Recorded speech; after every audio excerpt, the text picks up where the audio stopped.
What's going on, everybody? This is OG Rod back for another episode of Dawgs Only Podcast. But today it's a special edition. It's a two-part episode. We're covering My Cause My Cleats, talking about guys' why, their passions outside of the game of football. And in this first part, we have Greg Newsome, MJ Emerson, and Winston Reid. And in the second part, we have Juan Thornhill and Maurice Hurst talking about mental health. So stay tuned and check out the first part of the episode. So obviously, man, as players, we hold a great responsibility, and I think to a lot of people in the world, they look up to us, right? Idolized by a lot of people, and I think what's special about the NFL is the platform, that we have. And I think for me, what's always been important to me is how you utilize your platform, making the most of it. We always talk about how the NFL is not for long, and you got to maximize it while you have the visibility. And we know this past couple weeks ago, we focused on My Cause My Cleats. There's a lot of great causes in the world, and a lot of us athletes have now taken on that responsibility to bring awareness to some of these societal issues or things that are just near and dear to our heart for whatever reason. And I know all of you guys participated in that, including myself. So if you guys can all kind of just, go around telling us a little bit about your cause, why it was important for you to bring awareness to that specifically, and then we'll just flow from there. I did DNA Level C Boxing Club, which is something out of Cleveland that focuses on pretty much like mitts up, guns down. Being born in the inner city of Chicago, I was able to go to school in the suburbs, not like everybody, being able to put myself in a better situation, especially back then. Like it was not really great to go to school out there. So my dad and my mom did a great job with me. My dad had a job in the post office in the suburbs, so I commuted an hour every single morning from the city to go to school out there, just putting me in the best position to be successful. Obviously people know about Chicago. They used to call it Chirac because it was just so much gun violence, things going wrong in the city, a few friends getting caught up and things like that. But I think the most crucial thing to me was in high school, my cousin got killed to gun violence out in Chicago. So that was pretty much like the biggest thing for me. And I did My Cause My Cleats every single year, but this one was the first year I actually decided to wear the cleats. And I think this honestly, when I wore those cleats, was the craziest part. I think I had my best game of the season, which was insane. But yeah, that's kind of really the reason why I chose it. Just shedding light out there, knowing that you could do other productive things. Like a lot of people from the inner city have a lot of like fury, a lot of rage. But I thought DNA Level C Boxing Club was cool because you can use that rage in a more positive manner. Use it out there, with the mitts and learning how to actually control your anger, in a positive way. So that's kind of why I chose mine. Yeah. Okay.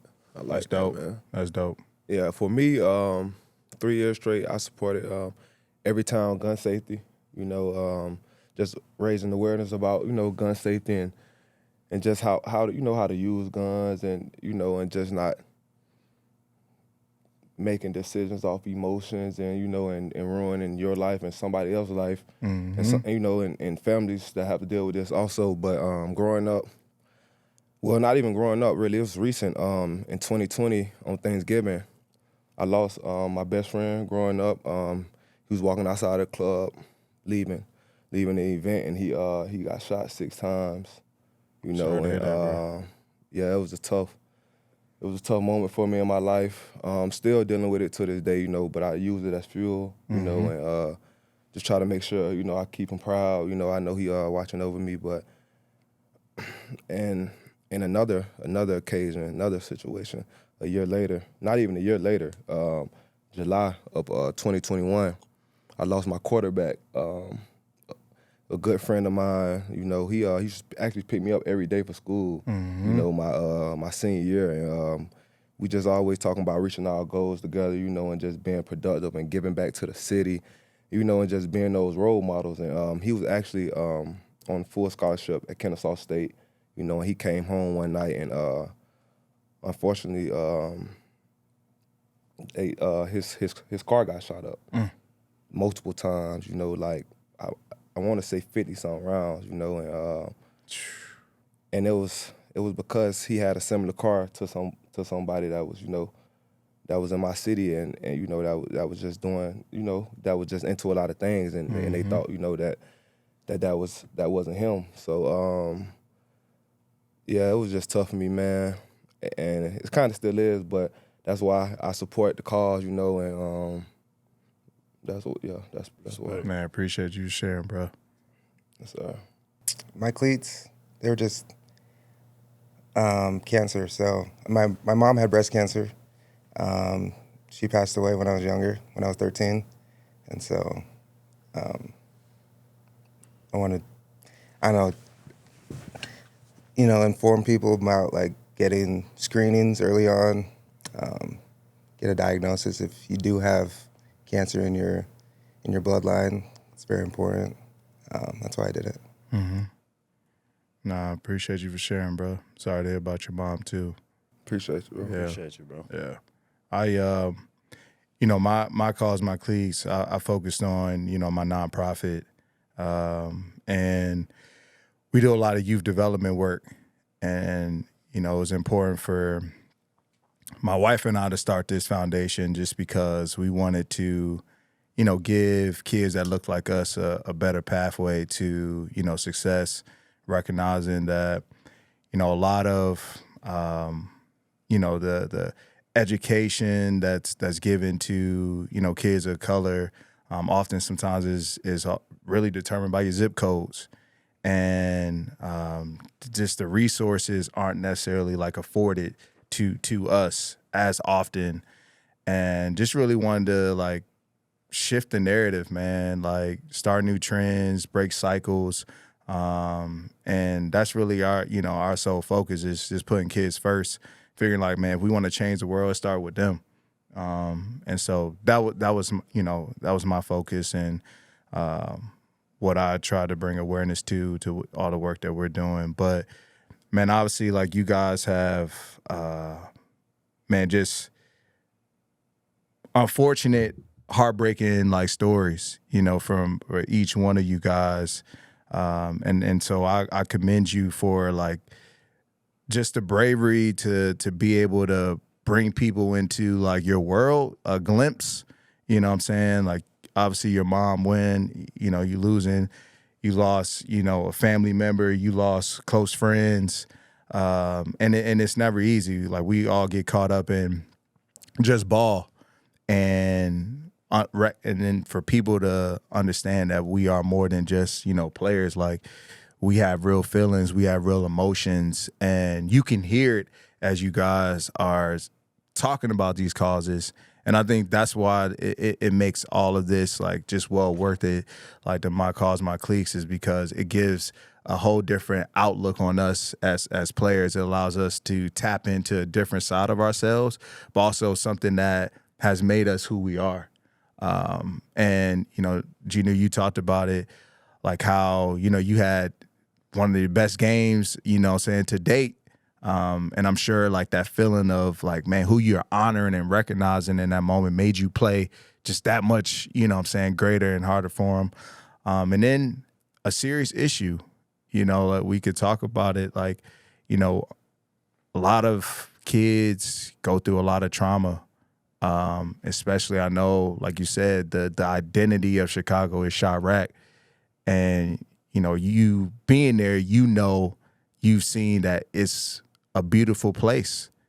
But to everyone on the outside is deemed as war zone and all of these things. And so you're battling against it. But for those kids, you know, like yourself, man, you are hope. You know what I'm saying? That, man, you can make it out, you know, with your God-gifted abilities and be successful. So can you just talk about, like, just what your experience was like, you know, growing up in Chicago, how you kind of took a different approach, and to your point, maybe even you channeled like those emotions that you spoke about and you put it into football, and it's allowed you now to stand here today. Yeah, I feel like, you know, when you in it, you don't really know you in it. Like, for me, it was just the next day, like, just driving around, seeing stuff. Like, I mean, I didn't came home before coming from Glendale Heights, where I grew up, coming back to Chicago and just seeing, like, you know, on the movies, y'all see all the caution tapes and things like that, like, right outside my house. But me, I'm just like, that's Chicago. Like, that's some of the stuff that I see every day. So, like, I didn't really think anything of it. But, you know, when I was able to go out there, and, like, most of my friends were in the suburbs, like, go and just see their lives and see, like, what their parents do, things like that, just seeing the people that they keep around them was just, like, cool to see, like, knowing that there's another, like, life, there's another world outside of just being in the inner city of Chicago. Like, it's just, like, crazy things that just happen. Like, I remember just me and my dad in our yard just playing catch, and, like, 3 dudes come up, like, throw the ball. I'm like, all right, cool. Yeah, I'm going to throw you the ball. Throw the ball, they run away with it. Like just little stuff like that just happens all the time. But I don't want people to think that all of Chicago's bad. Like, it's not. It's just, obviously, in every city, it's just places that, you know, if you're there at the, you know, wrong time, like, things can happen. But I just feel like just being able to get out of there. Like, some people would be like, oh, you're not from Chicago. No, I am. My parents were just able to put me in a better situation. So now, even, like, when I came to Cleveland, I was the first non-Clevelander to have my camp in the city, in East Cleveland. That's where I had my first football campus, in East Cleveland, where everybody can see me. Yeah. Like, that's what I kind of want to show, just because I didn't have to grow up in those conditions. Yeah. I know what those people go through. I got friends that have went through those conditions. So now my goal is, and I'm trying to, like, start my foundation and see what I kind of want to do. I was kind of waiting a little bit to see what I wanted to do, but it's just trying to just get myself back out there in those situations that I kind of grew up in, and just showing them, like, there is a way out. Like, there's always a way out. And, you know, doing those things, you know, on the streets may seem like it's an easy cop-out, but I feel like there's definitely ways to get out. And that's why I commend your foundation, because that's what you're doing. You're showing them that there are ways, you know, that you can be great. And, like, people don't know, like, if you literally just go about 15 minutes out of the city, like, it's beautiful things around there. But a lot of people get caught up, you know, in the streets in the city. Yeah, no, that's real. Shoot, Em, you talked about, obviously, you know, gun violence, and, you know, that's a subject that we on. Most recently for me, I lost, you know, a friend from back home to gun violence. You know, happened 2 weeks ago. Coming out, you know, from a restaurant, and, you know, shot and killed. And, you know, it hurt the community back home. You know, it hurt me just knowing that this is somebody who was for the community, you know, a pillar in it, like, fighting for, you know, youth. And he's trying to save lives, and now, you know what I'm saying, somebody took his. So I can relate to, you know what I'm saying, your frustration, your pain. And again, it's a reality, you know, for us. How have you, I guess, or how do you deal with what's happened, like, mentally? And also, how have you tried to, I guess, honor those two individuals? Because obviously they seem to have played a major role in your life. Like, how have you continued to honor them now that, unfortunately, you know, their life was taken? My condolences. You know, I'm sorry to hear Yeah. that. But for me, I just try to be, you know, the best I can be. You know, honestly, you know, mentally, I just, you know, try to stay strong, you know, for me, but also my family, my community, everybody, you know, in between. It's just, you know, try to make them proud at the end of the day, you know, because I know they'll be, you know, right here, you know, clapping, you know, patting me on the back, happy, you know, for all the success in my young career. But I just use it as fuel, honestly. It's like a chip on my shoulder. My rookie year, when we played against Tom Brady, it was the same. It was a year from the day that my best friend was killed coming outside the club, and I had, you know, one of my best games, you know, as a young rook. You know, we went against Tom Brady. I was matched up against Mike Evans. Had 9 targets, 0 catches. Like, okay. So just like it was that was just like, yeah.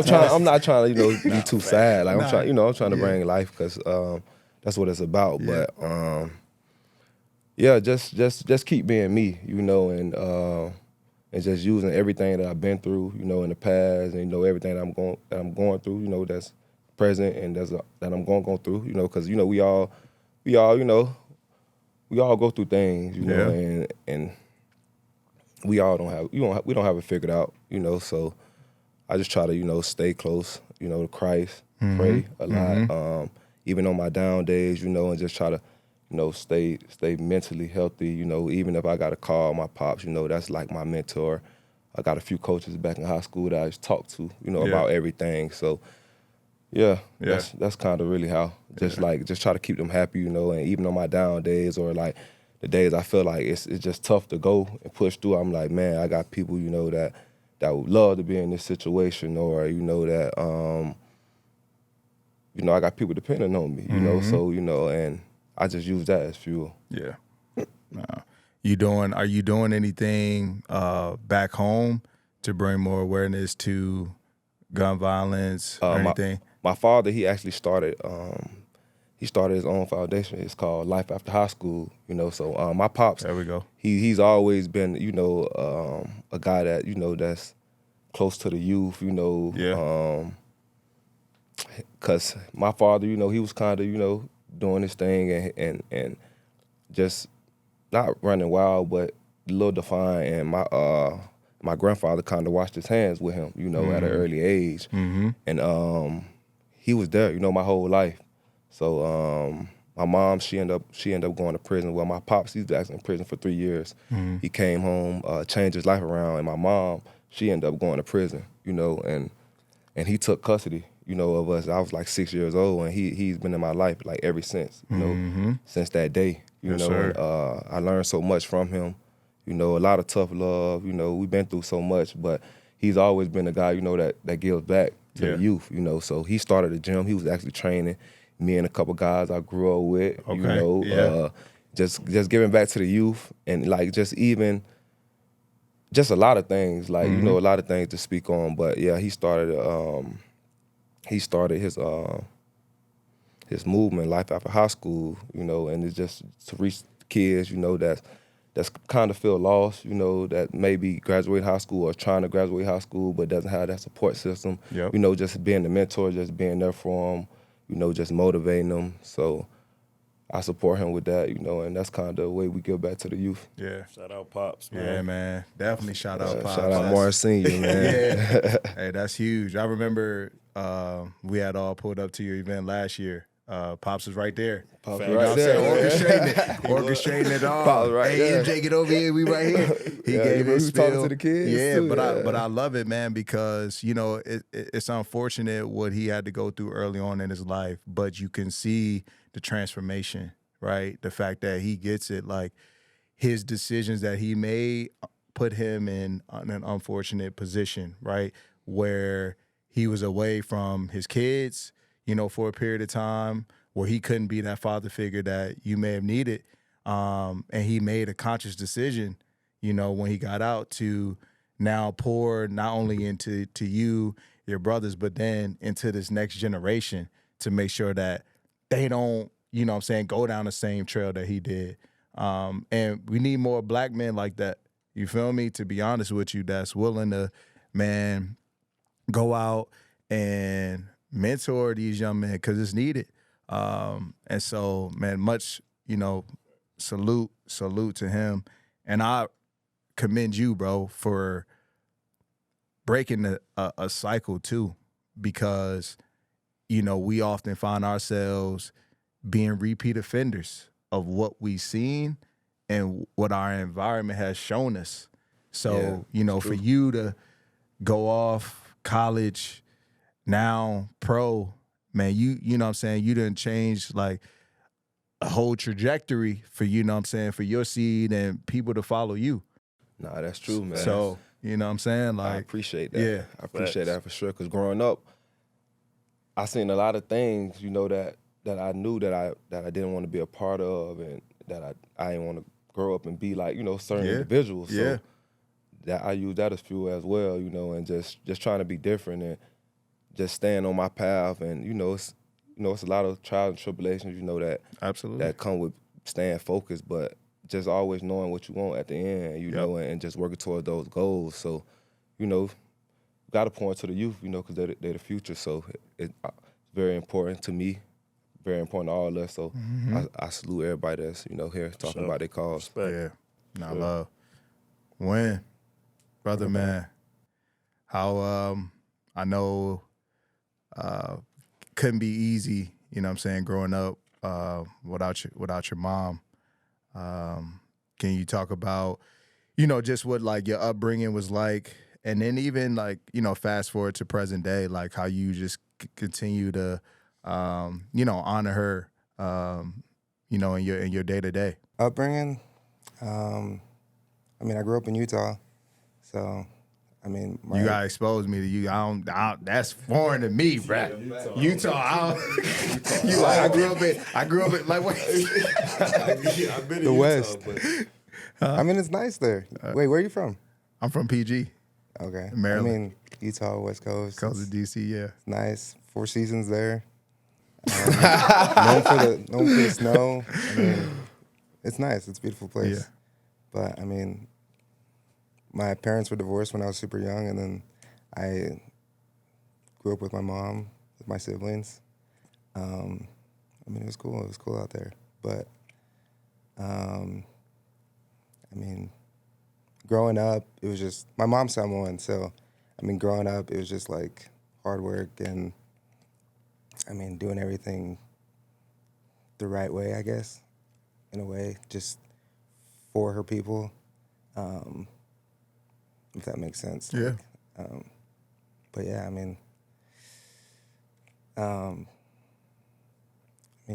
just doing everything for her, I guess. Yeah. It's I can't, even fathom. But, to your point, you talked about the things that she taught you, what she instilled in you, and you seem to still be that guy today. I called you Sergeant Wynn. You feel me? Like, no, that's actually funny too. You say that all the time, but it's just my dad was in the military too. He was in the Marine. You get that vibes. It's like discipline to the point. You feel me? Exactly right.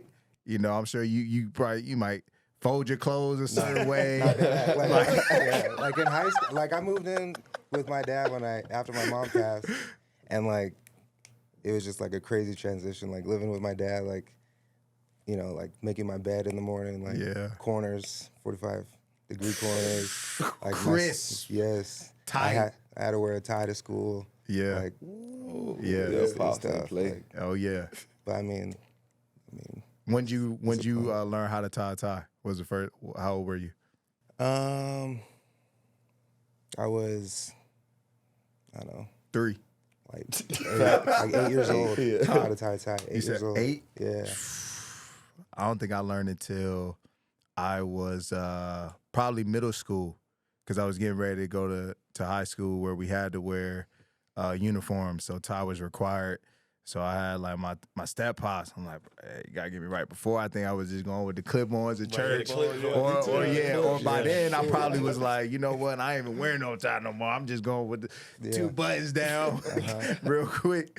But yeah, that's hilarious. That is. Yeah. Some days dress down, wear a collar. He would be mad that I wasn't wearing like good attire to school. Yeah. Respect it, boy. Yeah. So like, have you decided on, as your career, goes further, as we all, hope for, that you'll continue to do more work surrounding breast cancer and, honoring your mom? Yeah, definitely. Like 5Ks, 10K runs. Yeah. That's a huge thing for cancer, at least. Yeah. Start a foundation, hopefully. Mm-hmm. Yeah, Yeah. It's dope. Nah, I believe you're gonna do it, brother. appreciate You know it. what I'm saying? No, she looking down on you, proud of you and all your accomplishments to date. And then, she's gonna be by your side as you continue to have a long, prosperous career. Thanks, brother. Yeah, man. Sir. Man. One thing that we do on the show, we ask everybody like their dog moment when they come on set. That dog moment is like just a time in your life where you feel like you had to like channel that inner dog to get you through maybe an adverse moment. And so, I just open the floor to you guys to like speak on that because, in this world, I think people don't realize, what success, to M's point, there's trials and tribulations. Like there's so much that goes on in between. It's not just a smooth pathway or a smooth grounds like to the mountaintop. So, we've all gone through something that we can identify that it was like, yo, that moment right there, or those few moments like in my life, like I could have went this way, but I made the decision to do this.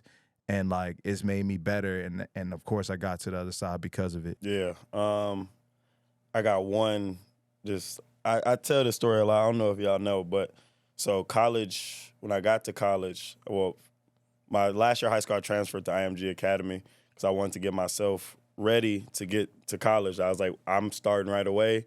I'm getting it all done. Like that's what I was about. So I ended up getting to Northwestern my freshman year. I ain't started the first game, but I came in the second series, and then I started from there on. I played I played 4 total games, and then I tore 4 out of the 6 ligaments in my ankle. And at first they thought it was an ankle sprain, so I wasn't thinking nothing. I just couldn't get back. Then I ended up getting an MRI. It was torn. So the coach was like, all right, do you want a redshirt? I was like, nah, not a chance. Because, like, I'm going 3 and out. Like, we never had a 3 and out person. I was like, I'm going to do it. So I come back in the Holiday Bowl, and we play Utah, actually. We played. Utah? No, we played in San Diego. Played in the Holiday Bowl. Actually, I came for the Big Ten Championship first. That was my 5th game of the season. Played Ohio State. I didn't play particularly well, still limping and things like that. Then I played Utah, finished my freshman season. Sophomore season, come back, we lost our number 1 corner. So, like, now I'm in that role to step in to be that guy. Mm-hmm. So, week 6 in the season, broke my collarbone. So I'm like, oh, this again. I had a real good season still. Like, I led the Big Ten in passes defended as a sophomore, and I didn't play like 4 games, but I didn't get any recognition. Yeah, so then junior year, I'm like, all right, cool, it's over with now. Then COVID hits, so I'm like, here this go. Then the season starting 2 weeks before the season, or it's like a month before the season, I got a PCL injury. I landed on my knee last rep of one-on-one. So in that moment, honestly, I told my parents, I told my teammates, I was like, if it's my ACL, like, I'm done. Mm-hmm. Like, I've been hurt. Like, I couldn't finish the season. I was hurt. I was like, yeah, I'm like, if it's my ACL, I prayed about it. If it's my ACL, like, I'm done playing. Like, I'll be cool with it. I'm going to go be around the team. I was like, I made a decision, told my coach, like, I'll be done. Ended up being my PCL. First 2 years, I didn't do, no Big Ten, no awards. Missed the first 2 games of my junior year. I come back and literally have, like, one of the greatest seasons ever. Gave up, like, total, like, 60 yards the whole entire season. Tough. Went first team All Big Ten, All American. I should have won the Big Ten DB of the Year award, though. They bogus. They didn't give me that. But then ultimately, I end up leaving after 3 years after not playing a lot of collegiate games. And the Browns gave me the opportunity to get drafted in the first round. So that was definitely my dog moment. Like, I was ready to just be like, all right, I'm done. And then I come back and just have, like, one of the greatest seasons ever, and was just able to be the first Northwestern Wildcat to go 3 and out. So that was my dog moment for sure. Legacy. Yep. That's tough. That's a blessing, bro. Yep. Come on. My senior year of high school, I didn't play. I tore my ACL. So I was like thinking I was just going to be done with football, join the military. And then I don't know how like it started. Like my dad started talking to the coach at Weber. I walk on there. I redshirt, and then I tear my ACL again, same league, meniscus, everything, so it's blown out. And then I come back, I'm just on teams, and I'm trying to get a scholarship and everything, and then I'm not getting a scholarship, trying to do what I can. And then earlier this time, I'm like, should I like quit? I'm not on scholarship, I'm barely playing. And then I actually do like this whole like debating whether or not, and then I play another year, and that was in 19. And then I actually do quit. And then my coach called me back like 2 months later, like, we'll bring you back, we'll put you on tuition, books and fees and stuff like that. Come back. And then I play good, obviously. And then I guess that's my dog moment. Heck yeah. Had a scratch and claw for that. All right, win. You know what I'm saying? Just to get on the sure. scholarship. Like, none of us know the walk-on life at all, sitting here. It's similar to being undrafted, just trying to prove yourself. Yeah. You got to make more plays than the guys on scholarship to be recognized, I guess. Yeah. So it's about that. Yeah. Man, salute. Dog win. For me, I would say easily my sophomore year, true sophomore year of college. Coming off a good true freshman season, didn't start until probably my true freshman year. I didn't start. Played a lot, but I didn't start till I want to say week 5. That's the year 2019. That's the year when LSU won. Okay. So that was my first game. Actually started against LSU. We lined up against Jamar Chase, Justin Jefferson a couple times. First game. Yeah. Obviously. Joe Burrow, that was loaded, but that was a fun game, man. That was a fun game. But fast forward to my sophomore year, just growing, getting better from my freshman year. So first game we come back, we get LSU again after the Natty. So we playing good, we balling. Actually, I want to say we up third quarter. We end up winning the game. And KJ Costello, he ended up, he threw for like 623 yards. He broke the SEC passing record in all this game. But so they run the ball. It's third quarter. I meet the running back in the hole, but I go low. And when I hit him with my shoulder, but my shoulder popped out, dislocated. So when I hopped up, it was a big heavy back too. Like legs were like, I remember, like I still got the video. You can see it on the video when I hit him because it was a good hit. Still scarred. Like I call them refrigerator legs. Like his legs was huge. Like, but yeah, it popped out. And I hopped on, like, come get me. So I ran out, and it was out. I couldn't move. Like, my shoulder, like, my arm was out of the socket. So I'm like, oh, man, like, this is this COVID year, too. Mind you, like, this COVID year, too. So I go into the locker room for about, like, 10 minutes. They pop me back in. I'm like, I want to go back in. Like, this is LSU. I'm in my mind, I'm like, I was on, like, same type of time Greg was on. I'm like, I'm pretty sure I'm in the, like, I'm on the track to leave in 3 years. So I'm like, I can't let this set me back. Like, I could easily, like, miss half of that year. However, but I just put a shoulder harness on, went back in the game, finished the game, made a few tackles.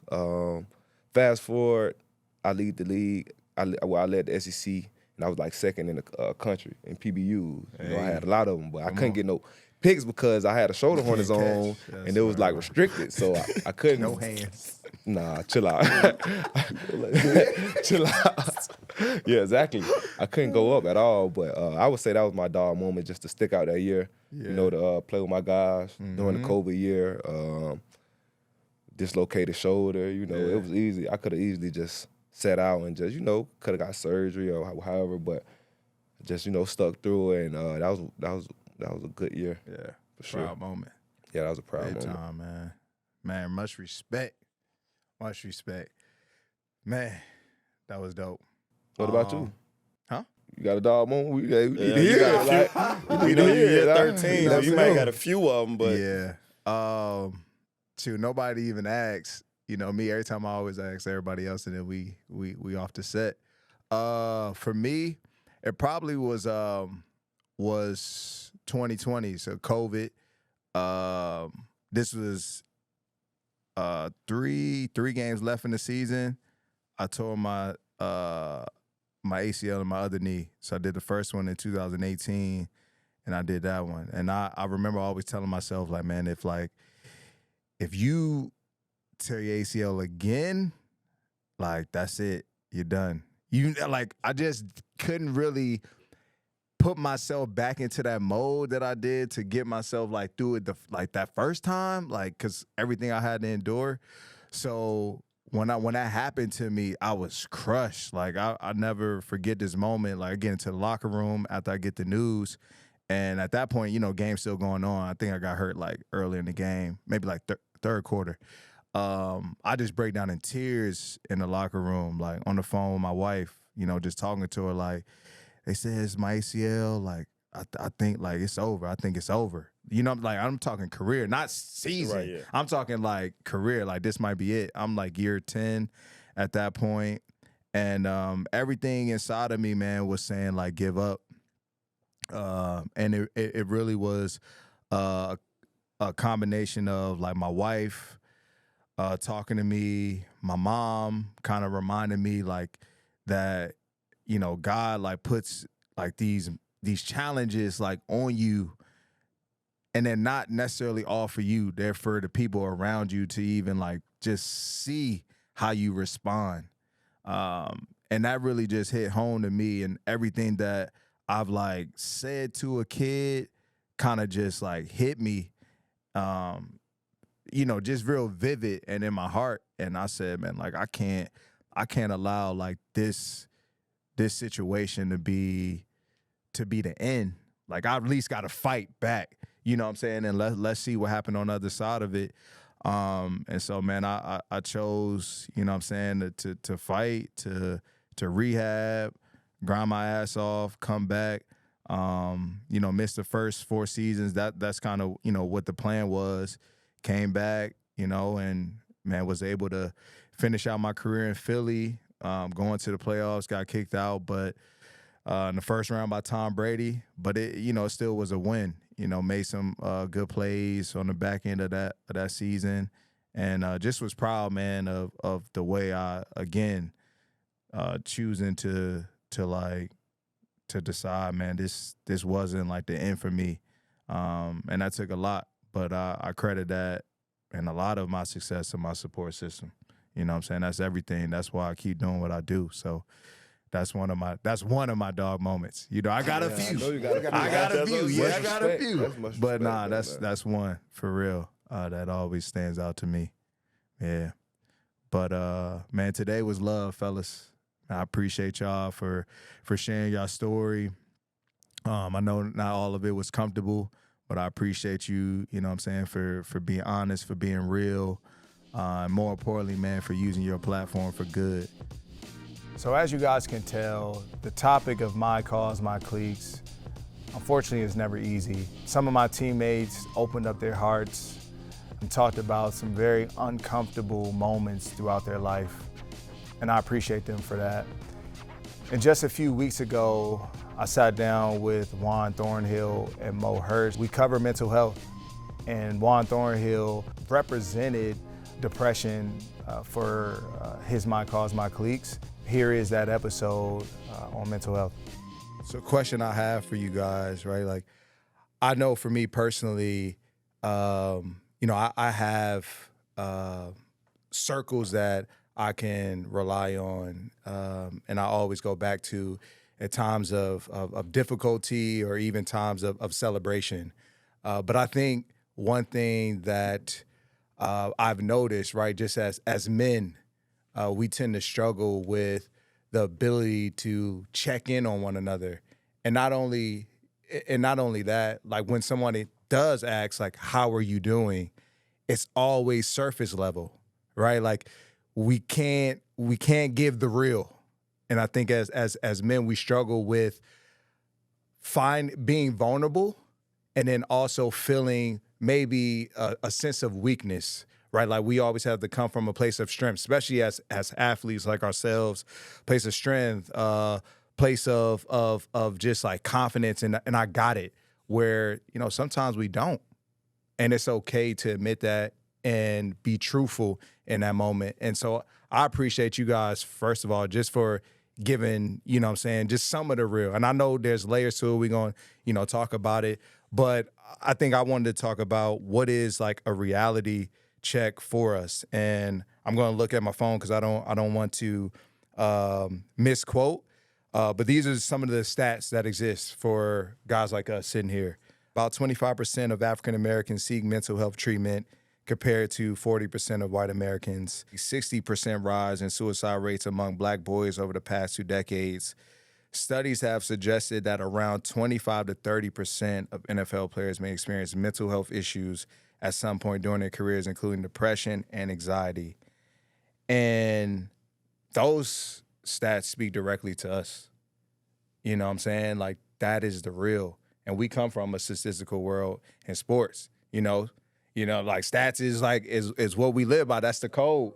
Well, my wife, like, I would say she's probably the best thing that has ever happened to me. Because, like, growing up, I never was that kid that would, like, you know, speak up. If I'm feeling something, I'll just, like, you know, keep everything inside and let everything build up. And then eventually it gets to the point where, like, you just completely snap and you can't even control it. And then, like, ever since I met my wife, like, she forces it out of me. Like, you know what I'm saying? There's times where, like, I'm just sitting there, like, I'll come home. Like, especially, like, last year, I was going through it big time, you know, with that injury. And I'll just come home and not even talk. And then she'll like, what's wrong? And I'm just like, nothing. Like, I'm good. And then she'll keep asking. Like, it gets to the point where, like, all right, you going to keep asking me. You going to keep asking me. I'm going to be honest. I'm going to tell you, like, straight up what it is, man. But, like you said, though, just as a young age, like, we've always been taught that. Like, listen, don't cry. Yep. You know, if you cry, you're not a man, or things like that. And that's not the right way to go about it, you know? Like, your mental health is everything. Like, if you hold it in, things can go south real quick. And that's, I guess today, that's the point. It's just like, it's okay to tell people that it's not okay. Like, or you're not okay. Yeah. You know, so I think that's huge, man. Just being able to speak and get your voice out there. Because, like, believe it or not, like, once you tell people what's wrong, like, it will make you feel better. Like, you feel free. You feel free. Right? Yeah. Like, even if you don't, like, you know, like, shoot, write it down in a book or something if you have to. Like, when you just hold it in, it's never good. I'm just saying that, like, from experience. Yeah. I mean, I always think back to, like, childhood, right? And I always think back on some of the tough times that me and my mom or me and my family had gone through. And it's just one of those things where, like, if you just say you're good, like, you're just kind of putting that Band-Aid over it. Like, well, how was your day? It was good. You might have had X, Y, and Z going wrong, but you're just going to say it's good instead of, like, going into the details of, oh, yeah, you know, we're not sure if we're going to be able to pay that bill. We're not sure we're going to be able to, you know, afford to pay for you to go play basketball. Well, I'm not sure if I'm going to be able to, you know, get you those shoes that you always wanted or whatever, things like that. And that, for me, has been my biggest struggle because growing up, it was always just that Band-Aid over it. It was just that, I'm okay. I'm all right. I'm good. This will pass. Like, it's just that constant, like, cycle in it. And for me, that's one of my biggest challenges right now, honestly, is just figuring out how to open up, figuring out how to be vulnerable, because it's stoicism. It's that art of being a man where, you know, you just put all this stuff on your back. You put all this weight on your back. And, you know, truthfully, I think there is something to that. I think as men, especially as black men, there's a certain amount that we have to shoulder that we can't let out. But it's okay to be vulnerable at times. It's okay to pick those times when you realize that, you know, maybe you put, you know, just a little bit too much weight on the bar. Like, maybe you were at 405, you need to be at 375. Just trying to balance that out. And because you don't want to just be out there, crying and bitching all the time. You know what I mean? Like, that's not a man. That's not what we do. You know what I mean? Like, but there's definitely a balance, and finding that balance is what I need to keep doing, because right now it's just like, put that 405 on my back, and I'm just going to keep squatting, keep going for it, keep trying to PR, keep trying to, just put everything on my shoulders instead of letting it out and letting myself become vulnerable. Yeah, like you say with that Band-Aid, like, just think about it. If you got a scar, man, you put a Band-Aid over it. It ain't never gonna heal. Like, as soon as you rip that Band-Aid off, it's still there. Yeah. And it ain't gonna never heal until you take it off and let that air hit it, Yeah. So that's huge, man. And I think, when you really did a nice illustration there and talking about the weights, right? And like how sometimes we do put too much on that we can bear. And I think to Juan's point, right, it's important, and we all know how important a spotter is, for us.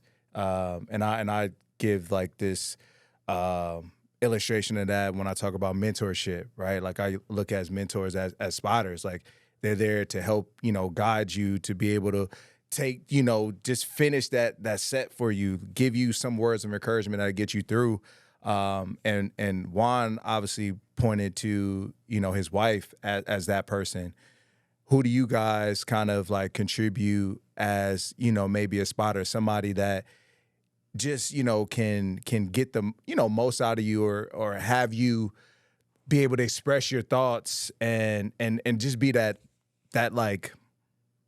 person for you? For me, I didn't really have it until probably like 3 years ago. I started talking to a therapist when I was in San Francisco, and that really helped me open up to him. Yeah.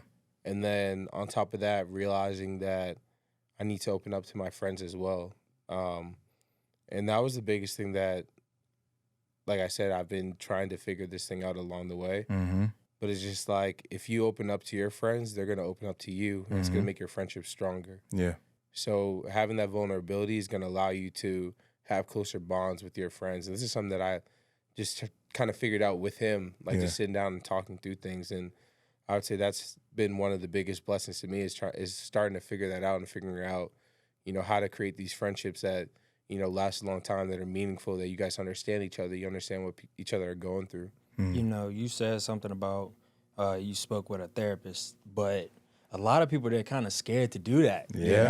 Like, it's just like they feel like it's like they have to go in there and throw everything on the table at one time. Right. But if you go in there and talk to a therapist, they can pull the little things out of you that you need, to get you through it. So, like, how did you get to the point where you was just like, listen, I'm not gonna be afraid to go in there and actually talk to someone and to talk to that therapist, Like, how did you go about And it's going a complete through that? stranger, too. Yeah, right? someone this that is don't somebody even that know who you are. Yeah. Yeah, so for me, it just was, it was coming off of basically my second season-ending injury while I was with San Francisco.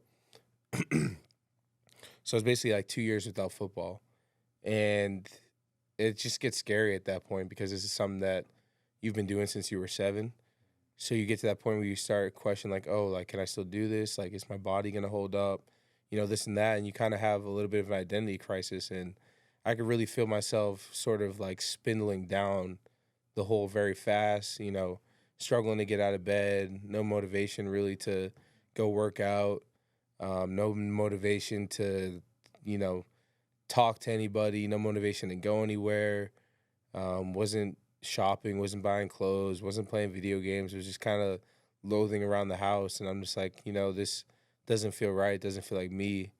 I just scheduled the meeting, and, we might have talked for 20 minutes, but that 20 minutes just like changed my whole perspective on how I was feeling. And it really allowed me to start, feeling back to myself and getting back to that baseline. And, I just think about how important that is, and building that like rapport with somebody, and just kind of getting everything sort of off your chest, because it just makes it so much clearer. It's like, it's like you're just like blurry for a little bit, and then you like have that conversation, or you talk a little bit, and you walk out, and it's like a yoga session or something like that. Like, you just feel like refreshed. You feel, you like have a breath of fresh air when you finish talking about, what's going on, what you're dealing with. And, just having someone else sympathize for you, but also help give you the pieces to solve the answers. Because the thing with therapists is that they don't give you the answers; they give you pieces. They give you all of the hints to try to solve the issue that you're going through. It's not just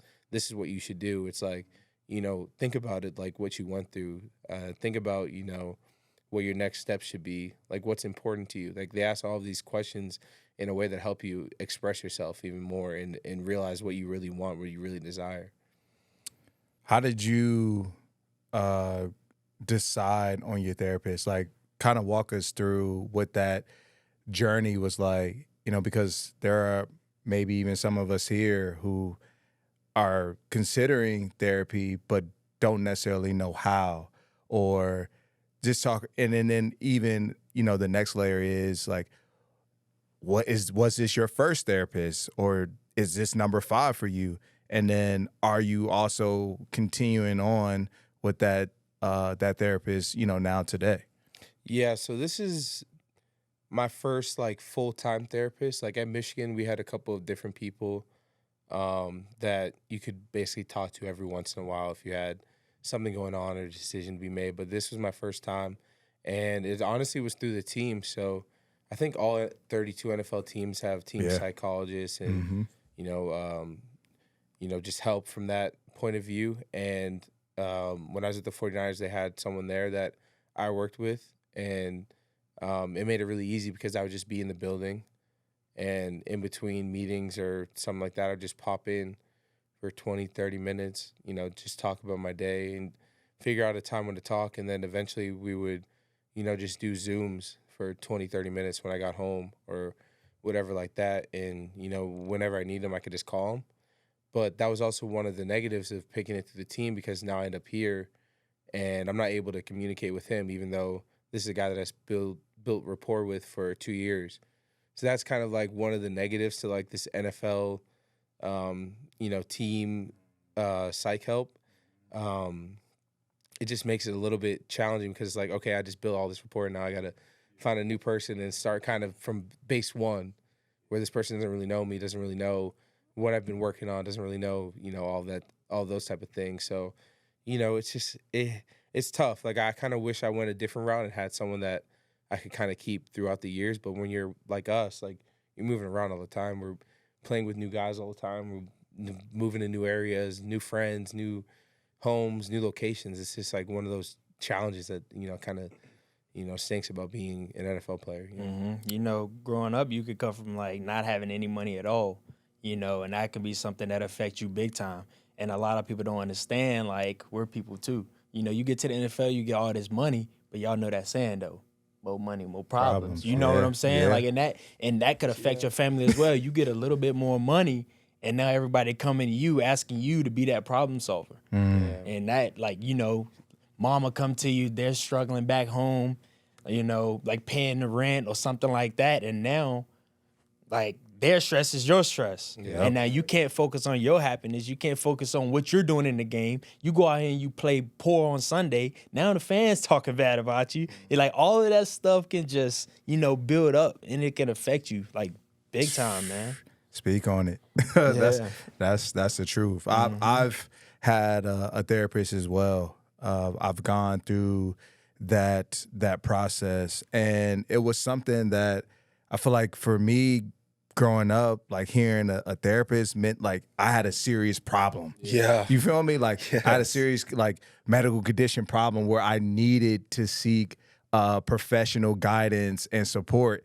And so that's why I never thought it was for me. Like I mean I feel like I'm fine. I'm good. I don't need somebody to prescribe me like a therapist. And it wasn't until I had friends within my circle who told me, "Hey, bro, like, no, I go to somebody because I feel like it's okay just to talk about your issues, your problems, your childhood experiences, your life experiences with somebody that doesn't know you at all, and there's just like no real like attachment. They're just there to support you for who you are in that moment." And I feel like it was nothing but God. Like I had an event for my nonprofit going on this woman who's now my therapist was one of the facilitators there, and she kind of pulled me aside, and it was almost like a prophet in a sense, like talking to me, and she kind of gave me a foresight vision that she had, and just how I seen her throughout that day. I say, you know what?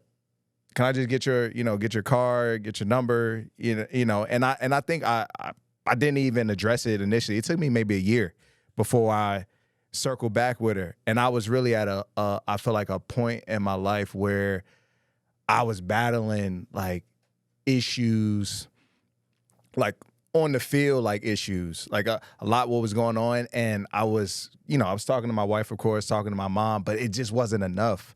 And, it was that moment. I think I was in India at that time, and I was going through a lot in the workplace. And so I reached out, and, man, I've, been with her since. And I'm talking, not only has she been in sessions with me individually, but I've now even brought it over into more of a family structure where, I've had uncomfortable conversations with my own mom. And, and that's something else as well that, I know for us that's a challenge is, parenting. You talked about, your childhood, like traumas and things that you've seen. And for us, we've been in that child role for so long that we've held our tongue, haven't been able to say anything or speak out on it. And now it's like, well, we're adults now. And I have to let you know what are some things that I just was uncomfortable with. And then that gives me a better sense of why do I, respond the way I do. And like you said, in relationships and these sort of, experiences that come about, and it just like goes back, and you got to replay it, but you got to address it. You know what I'm saying? And most of the time it does set you free. I'm a firm believer in that for sure. So I would say, one thing that obviously we're all talking about is the pressures that come with the job. With being a NFL player, making it this far, it's an accomplishment, but it's also, there's a lot that comes with it. And people don't even know half of it. They just see, man, you got everything that you could possibly think of. The money's good, but money doesn't cure everything. We know that. Like, we know that's the truth. So, we've all at this table have, gone through some adverse moments throughout our career.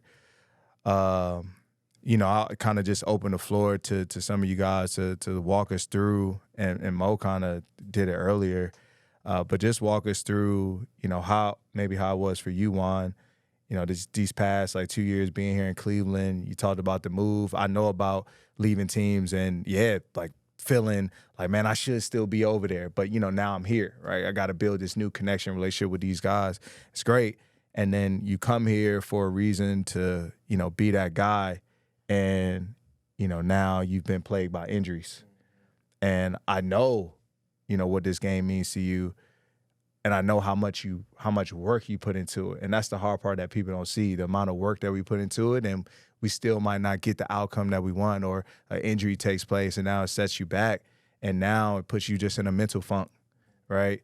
So just talk a little bit. You could summarize it. You could get as detailed as you want, whatever. Yeah. Cliff noted, whatever. But just give people the real, like, and how you felt, but then now how you've been able to come out on the other side of that.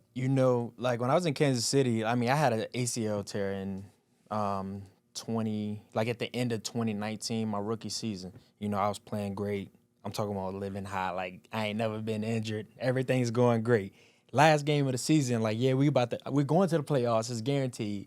And I'm getting excited for this playoff run. I run through the gap, hole open, wide open. And I think I was about to go make a tackle, tear my ACL, Like, the game, that just, like, opened my eyes that it can be just taken away from you at any moment. And I would say that was probably one of the toughest times that I've ever been through, because I've never been injured before. Mm-hmm. Like, in college, I maybe had, like, an ankle sprain or a pull a muscle, like a hamstring or something like that, but never had a huge injury like that, something that's going to sit you down for a couple of months. Mm-hmm. And, I got my ACL surgery, and I remember just sitting in a hotel room out in Dallas, and I'm watching, you know, Kansas City play in the playoffs, and then I see guys out there blowing coverages, and I'm sitting there like, man, that should have been me out there making that play. But then it got to a point, you know, we get to the Super Bowl, and I'm just sitting in the stands, you know, like not even being able to be on the field with my team, sitting in the stands watching them. And I remember to this day, like when they came out that tunnel, like I thought I was gonna cry, man. Like, you know, growing up, you always watch that big game. Like, even if you only watch the NFL, you're gonna watch the Super Bowl. You know what I'm saying? And then all of a sudden, you know you had an opportunity to be there, and that's like your childhood dream is to, like, you know, to go to a Super Bowl. Like, not even to play, I'm saying just to go watch it. And then I had the opportunity to play in it, and that was like taken away from me. And I was just sitting there just like sick to my stomach. And was just like, I feel like that moment was just like, listen, like I have to get back here. Like this is just something I have to be able to experience, you know. Luckily, I got back there twice, you know. Got back, played in one, we lost. So that one didn't really mean too much to me. I was just kind of like pissed off about it. But then I was just like, I have to like get that experience, you know, of, you know, that confetti falling and, you know, being able to experience that excitement with your family. Like, 'cause at that point, the first one we won, I wasn't out there playing, so it didn't really feel like I contributed to that at all. So it was like I was happy, but at the same time, I was kind of like sad about it. And we got back there my last year, we won it, got the confetti fall, wife coming out there, you know, jumping your arms. It was great and everything. But back to the ACL injury, so I would say like the hardest part for me probably was that off season, you know, like I was one of like the most explosive players, and all of a sudden they come to a point where like I can't even walk. Like I don't even know how to walk. I gotta teach myself how to run, jump, do all the basic things over again. And you know, and just constantly being in pain. Like that was me every single day. And I know there was a time where I was questioning, like, listen, do I even want to do this anymore? Yeah, You know? yeah. Like just going through those injuries like alone. Cause you know, sometimes you get these injuries and you're in the building with your guys and you can just talk to them, love up on them, have fun. But it's the off season. Like Everybody gone. everybody gone. So it's Ghost just town. everybody's gone. It's just you and the trainers doing the same Same thing thing. every single day. Yeah. And you just like, man, I don't want to do this no more. It got to the point where I got back on the field, you know, and I go out there my second year, like I'm playing through pain. Like you could tell that I'm still hurt. And I was a starter. And then it got to the point where my coach was like, listen, Juan, like we can see that you're in pain. We're going to take some of the snaps off you. You're not going to be a starter no more. And I'm like, oh, no, we're not doing this. And then that's where a point it hit me. I was like, man, I can't. Like, I was mad the whole season. Like, I should be out there. I know I still can play, but I think my coaches saw a little bit more in me, you know.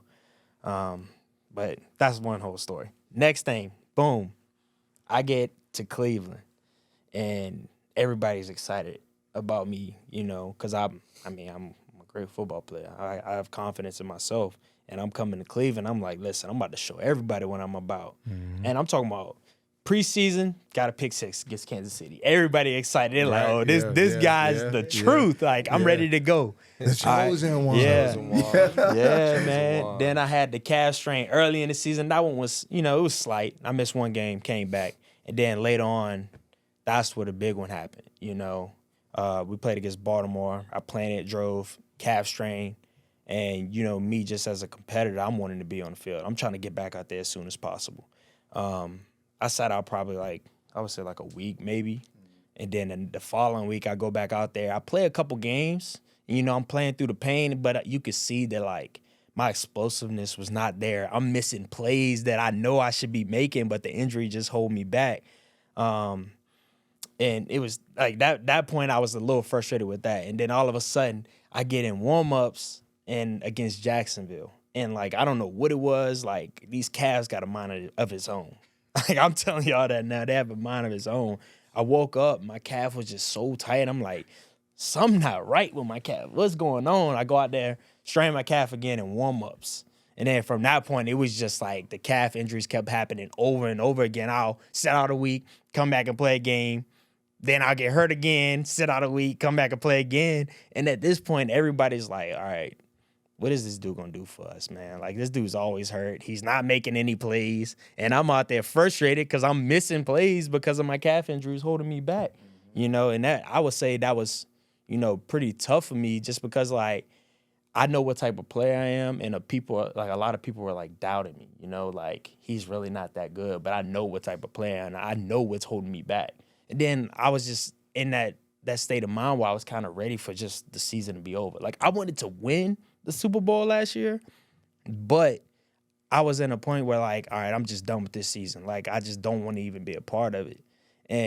But I came back, like, the offseason, like, I'm going to do everything possible, for me to get back so this don't ever happen again. Yeah. And then all of a sudden I played the first game against Dallas. Strained my calf again. But what I would say what was different this year about last year is I went through that all last year, not knowing how to really handle it. But then when I strained it this year, like, I would say the difference will probably be my daughter, if I'm being honest. Like, I tried to, it was probably like a couple days where I went through it, like, mentally, like, man, I know we're not about to do this again. Like, I can't deal with this no more. Mm-hmm. But then my wife was like, listen, try to change your mindset about this. Like, the only thing you can do now is get your treatment and try to get back on the field. Like, that's all you can do. And then while you have this time off, enjoy spending, like, time with your daughter. Yeah. And I just felt like that changed everything about it. Like, I just had a positive mindset about everything. Didn't really complain too much. I just did my treatment. When y'all was on the road, I just spent time with my daughter, so I feel like she just helped me get through a lot of the stuff that happened to me this year. Yeah. I'm gonna push you right here. I'm gonna try to push you, right? Like, what were some of the mental hurdles though that went on in between, right? Like, there's the in between, right? It's the date where, the ACL happened, that calf happened, whether calf one or the second time, and then now this is the end. But, like, nobody sees the in between. Only you, your wife, now your daughter and God. Like, that's it. And we might observe some of it, but, like, we know, right? Like, we tend, when we walk into this building at times, to put on the mask and, like you said, put on the smile. But deep down inside, you leave this building, you get in your car, and you could be full of tears. You feel me? Yep. Like I've already spoken a little bit, is saying, like, just my standard for myself, like, me knowing the type of player and person that I am and just seeing other people, like, question it. You know what I'm saying? Like, they're talking about I'm not as good of a player or he's nothing. Basically, you're having people tell you all the time that you're nothing. That's what I feel like affected me the most. Mm. Like, I've always been told I'm, like, a people pleaser. Mm-hmm. Like, I do love when people love me, mm-hmm. So, like, that was one of the main things for me that I struggle with, because I'm just like, these people don't even love me, man. And that hurt me big time.